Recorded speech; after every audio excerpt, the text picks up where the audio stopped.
Hello, you amazing hackers. I hope you're all doing well today. So you clicked on this video because you probably want to become a good and successful bug bounty hunter. Let's not delay you any further. We're going to teach you guys 5 things that every successful bug bounty hunter does. So we're going to start with number 5, which is you put learning over finding bugs. So what I mean by that is you have a priority when you do bug bounty hunting. You have a certain goal in mind that you want to reach. For me, at first, it was getting a lot of money. So getting a lot of money, that goal entails for me picking programs that pay out. That's number 1. Number 2 is picking programs that pay out a lot. That's one of the things that's of course obvious. And number 3 would be picking very hardened targets because as I explained in my previous video, those targets are usually very hardened. And I would get really discouraged because of course I was not finding anything. I wasn't getting any money, I wasn't finding any bugs. So I quickly changed my mindset to whatever I was doing would be in sign of learning, and how I would learn. Everything I would do would be for learning new things and testing my methodology, because of course I have my checklist. You guys probably have your checklist as well. If you don't, there will be one in the description below you guys can use to start your own. I would highly advise that. Now, following your checklist, you want to test that against your target. So that was one of my goals as well. Now, for number 4, we're going to talk about escalating your bug's impact, because that's really important. One of the first bugs that I reported was a CSRF into a cross-site scripting. So I was able to send somebody a link and it would insert a cross-site scripting attack vector stored cross-site scripting into their account. But I wasn't even going any further than that. So when I had my attack vector, I just reported my bug. And of course it got bumped down to a low impact because I wasn't able to prove anything. So one thing that successful bug bounty hunters always do is they try to find a way to get more impact out of their bugs. I can give you guys a few examples. Some really successful hunters that I know, they told me they always go for remote code execution, and I've seen what kind of bugs they report as well. It's amazing. We'll talk a little bit about that later. These guys find some seriously cool remote code executions through, let's say, for example, XXE. You find an XML external entity bug. You want to try to chain that into an SSRF or into a local file inclusion or into even a remote file inclusion, which you then can chain into a remote code execution. And voila, you have a critical or even an exceptional. So those are some ways you can, for example, escalate impact, but successful bug bounty hunters will always try to do that. Now, on to number 3. So for number 3, we have they test very thorough and they test a lot. So what I mean by that is successful bug bounty hunters, I've had the pleasure of working with a lot of these guys before, and they really test very thoroughly. So they try to know every single aspect of the application.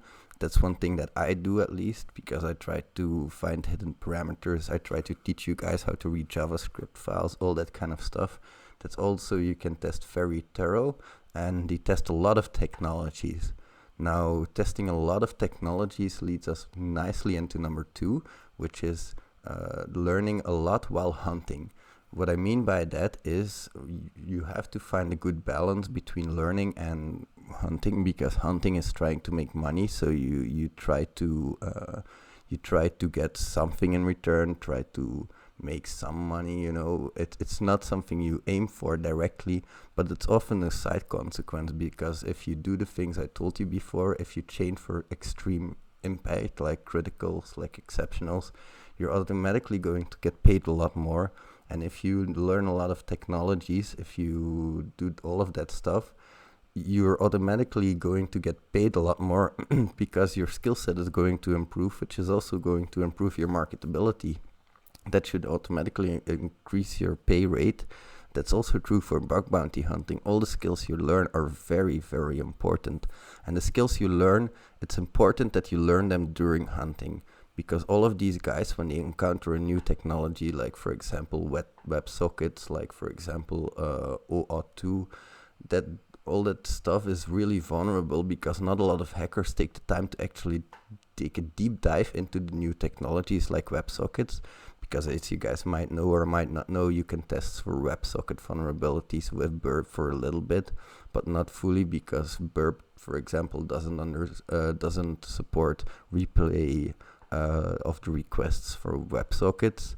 So that's one of the things that's a little bit annoying. You have to build your own Python proxy to intercept those WebSocket requests and send them as a regular HTTP request, and then take the request from Burp and translate it back into a WebSocket. So it's not something you can easily do, but if you take the time to learn this stuff, like for example as well mobile pen testing, or I was testing a target recently and it had this Redis installed, and through the Redis we were able to get remote code execution. So but I had to learn it on the job. I had to actually go through the documentation and I had to learn it while doing it.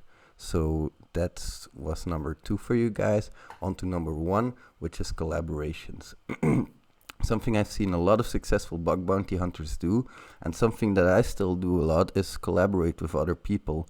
We try to find people that are equally knowledgeable as us, because like I always tell you guys, hello amazing hackers, that's because you guys are my peers. We have a Discord channel in the description below. I've seen a lot of people, they come across an issue, they don't know exactly what to do, they don't know if it's vulnerable, so they ask people who they think are knowledgeable, and they start collaborating with each other. And that's something beautiful, because bug bounty hunting is all about crowdsourcing, and this way you get to put all of the crowdsourcing together and you get to get some shared resources, which is something amazing in my opinion. And I don't know about you guys, but I don't know everything. I'm very specialized in cross-site scripting and insecure direct object reference or broken access control. But I'm not really that good in SSRF. I'm not really that good in any other vulnerabilities. Those are my 2 things. So people usually ask me for those, and I will go to other people for other vulnerabilities that I find, because collaborating is really good. You know, it's for me, it's a bit of the hacker spirit. One of the guys in our Discord group, he's called the Heart 42. He told it beautifully. He said one of the spirits of hacking is sharing, and I totally agree with him. So if you guys agree with him as well, share this video. Thank you guys for watching, and I hope I'll see you in the next one. Bye.